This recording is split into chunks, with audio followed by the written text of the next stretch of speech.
মাটি বোঝাই ট্রাক্টরের সঙ্গে যাত্রী বোঝাই টোটোর মুখোমুখি সংঘর্ষে মর্মান্তিক মৃত্যু হলো টোটো চালকের।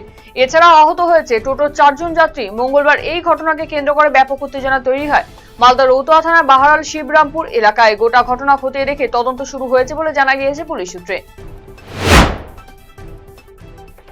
রেল লাইনের ধার থেকে এক বৃদ্ধর নিথর দেহ উদ্ধারকে কেন্দ্র করে তীব্র চাঞ্চল্য ছড়ালো ধূপগুড়ি পৌরসভার 16 নম্বর ওয়ার্ডের বর্মনপাড়া এলাকায়। মঙ্গলবার সকালে 66/4 নম্বর রেল পিলারের কাছে দেহটি পড়ে থাকতে দেখেন স্থানীয় বাসিন্দারা। মৃতার নাম রমণী রায়, তার বাড়ি বারোঘড়িয়া গ্রাম পঞ্চায়েতের প্রধানপাড়া এলাকায়। খবর পেয়ে ঘটনাস্থলে পৌঁছয় রেল পুলিশ মৃতদেহ উদ্ধার করে ময়না তদন্তের জন্য পাঠিয়েছে। ময়না তদন্তের রিপোর্ট এলে মৃত্যুর প্রকৃত কারণ স্পষ্ট হবে বলেই জানা গিয়েছে প্রশাসন সূত্রে। তৃণমূল প্রার্থীকে দেখে স্যালুট অতিরিক্ত পুলিশ সুপারের। আর এই নিয়ে সূত্রপাত বিতর্কের। মালদা জেলার 2 গণনা কেন্দ্রের স্ট্রংরুমে বন্দী রয়েছে ইভিএম।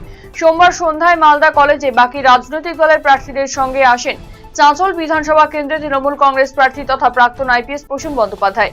তিনি মালদা কলেজে প্রবেশ করে পুলিশ সুপার অনুপম সিং এর সঙ্গে হাত মেলান। এরপর অতিরিক্ত পুলিশ সুপারের দিকে এগিয়ে যেতে প্রসূনবাবুকে স্যালুট করে করমর্দন করেন অতিরিক্ত পুলিশ সুপার অভিষেক রায়। যা নিয়ে তৈরি হয়েছে বিতর্ক।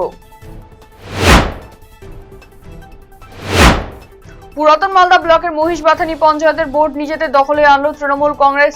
প্রধান পদে নির্বাচিত হলেন রুম্পা রাজবংশী। এরপরেই এলাকা জুড়ে শুরু হয় তৃণমূল সমর্থকদের উচ্ছ্বাস। নতুন প্রধানকে শুভেচ্ছা জানাতে উপস্থিত ছিলেন দলীয় নেতাকর্মীরা।